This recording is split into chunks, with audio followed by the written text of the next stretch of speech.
ನಿತೀಶ್ ತಿವಾರಿ ನಿರ್ದೇಶನದ ಬಹು ನಿರೀಕ್ಷಿತ ರಾಮಾಯಣ ಸಿನಿಮಾದಲ್ಲಿ ಸೀತೆಯ ಪಾತ್ರಕ್ಕಾಗಿ ಕೆಜಿಎಫ್ ಖ್ಯಾತಿಯ ಕನ್ನಡದ ನಟಿ ಶ್ರೀನಿಧಿ ಶೆಟ್ಟಿ ಆಡಿಷನ್ ನೀಡಿದ್ದು ಹಳೆಯ ವಿಷಯ.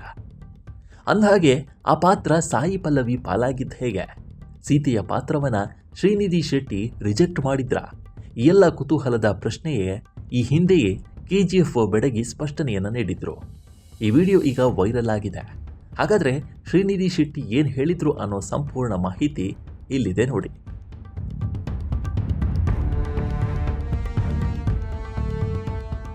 ರಾಮಾಯಣ ಸಿನಿಮಾ ದಿನದಿಂದ ದಿನಕ್ಕೆ ದೊಡ್ಡ ಮಟ್ಟದ ಸದ್ದನ್ನು ಮಾಡ್ತಿದೆ.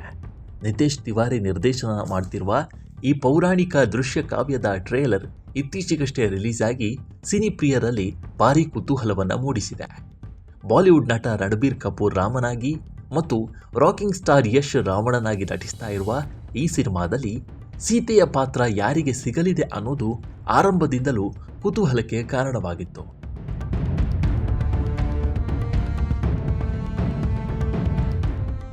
ಅಂತಿಮವಾಗಿ ಸೀತೆಯ ಪಾತ್ರದಲ್ಲಿ ನಟಿ ಸಾಯಿ ಪಲ್ಲವಿ ಕಾಣಿಸಿಕೊಂಡಿದ್ದಾರೆ. ಆದರೆ ಈ ಪಾತ್ರಕ್ಕಾಗಿ ಕೆಜಿಎಫ್ ಬೆಡಗಿ ಶ್ರೀನಿಧಿ ಶೆಟ್ಟಿ ಕೂಡ ಆಡಿಷನ್ ಅನ್ನು ನೀಡಿದ್ರು. ಹೌದು, ನಿತೀಶ್ ತಿವಾರಿ ನಿರ್ದೇಶನದ ಬಹು ನಿರೀಕ್ಷಿತ ಹಾಗೂ ಭಾರತದ ಅತಿ ದೊಡ್ಡ budget cinema Ramayana trailer release ಆಗಿದ್ದು ಭಾರೀ ಮೆಚ್ಚುಗೆ ವ್ಯಕ್ತವಾಗ್ತಿದೆ. ಈ ಸಿನಿಮಾದಲ್ಲಿ ರಣಬೀರ್ ಕಪೂರ್ ರಾಮನಾಗಿ, ಸಾಯಿ ಪಲ್ಲವಿ ಸೀತೆಯಾಗಿ ಮತ್ತು ಯಶ್ ರಾವಣನಾಗಿ ಕಾಣಿಸಿಕೊಂಡಿದ್ದಾರೆ.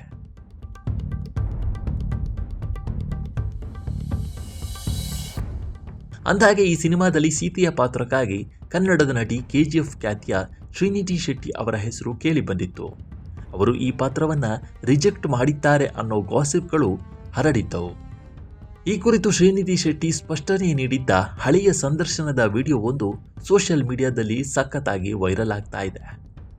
ವಿಡಿಯೋದಲ್ಲಿ ತಮ್ಮ ಕುರಿತ ಗಾಸಿಪ್ಗಳಿಗೆ ಸ್ಪಷ್ಟನೆ ನೀಡಿರುವ ಶ್ರೀನಿಧಿ ಶೆಟ್ಟಿ, ನಾನು ಸೀತಾಮಾತೆಯ ಪಾತ್ರವನ್ನು ತಿರಸ್ಕರಿಸಲಿಲ್ಲ. ಆ ಪಾತ್ರವನ್ನು ನಿರಾಕರಿಸಲು ನಾನು ಯಾರೂ ಅಲ್ಲ. ಅವರು ನನಗೆ ಆ ಅವಕಾಶ ಕೊಟ್ಟಿದ್ರೆ ನಾನು ಖಂಡಿತ ನಿರಾಕರಿಸ್ತಾ ಇರಲಿಲ್ಲ.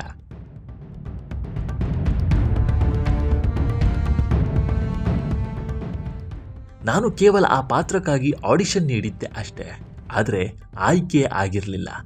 ಅಂತಿಮವಾಗಿ ಆ ಪಾತ್ರ ಸಾಯಿ ಪಲ್ಲವಿ ಅವರಿಗೆ ಸಿಕ್ಕಿದ್ದಕ್ಕೆ ನನಗೆ ಸಂತೋಷ ಇದೆ ಅಂತ ಪ್ರಾಮಾಣಿಕವಾಗಿ ಹೇಳಿಕೊಂಡಿದ್ರು. ಸೀತೆಯ ಪಾತ್ರದಲ್ಲಿ ಸಾಯಿ ಪಲ್ಲವಿ ಅವರ ಆಯ್ಕೆಯ ಬಗ್ಗೆ ನೆಟ್ಟಿಗರಲ್ಲಿ ಭಿನ್ನ ಭಿನ್ನ ಅಭಿಪ್ರಾಯಗಳು ವ್ಯಕ್ತವಾಗಿದ್ದು, ಕೆಲವರು ಸಾಯಿ ಪಲ್ಲವಿ ಸೂಕ್ತ ಆಯ್ಕೆ ಅಂತ ಹೇಳಿದರೆ, ಇನ್ನು ಕೆಲವರು ಸೀತಾ ಪಾತ್ರದ ಎದುರು ಶೂರ್ಪನಖಿ ಪಾತ್ರಧಾರಿ ರಕುಲ್ ಪ್ರೀತ್ ಸಿಂಗ್ ಅವರೇ ಚೆನ್ನಾಗಿ ಕಾಣಿಸ್ತಿದ್ದಾರೆ ಅಂತ ಕಾಮೆಂಟ್ ಮಾಡ್ತಿದ್ದಾರೆ. ಏನೇ ಆದರೂ ರಾಮಾಯಣ ಟ್ರೇಲರ್ ಸಿನಿ ಪ್ರಿಯರಲ್ಲಿ ಭಾರೀ ಕುತೂಹಲವನ್ನು ಮೂಡಿಸಿದ್ದಂತೂ ಸತ್ಯ.